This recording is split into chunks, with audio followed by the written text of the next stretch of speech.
હાલ ગુજરાત અમદાવાદને લઈને એક દુઃખદ સમાચાર સામે આવી રહ્યા છે। તાજેતરમાં આવેલા આશના વાવાઝોડાએ ગુજરાતમાં મોટી તબાહી સર્જી છે। આ વડોદરામાં હજી પૂરના પાણી ઓસર્યા નથી તો આ તબાહીએ ગુજરાતમાં વિનાશ તો વેર્યો છે, સાથે જ 32ના ભોગ પણ લીધા હતા। આશના વાવાઝોડાએ આ હવે કળ વળી નથી ત્યારે હવે ગુજરાત તરફ ભયાનક મોટું ડિપ્રેશન આવી રહ્યું છે।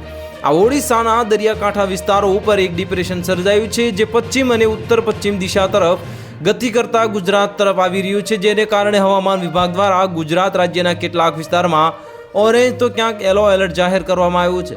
ફરી એકવાર રાજ્યમાં 40 કિલોમીટરની ઝડપે પવન ફૂંકાઈ શકે છે અને શનિવારે બંગાળની ખાડીમાં એક સારી રીતે લો પ્રેશર વિસ્તાર ડિપ્રેશનમાં પરાવર્તિત થઈ રહ્યો છે।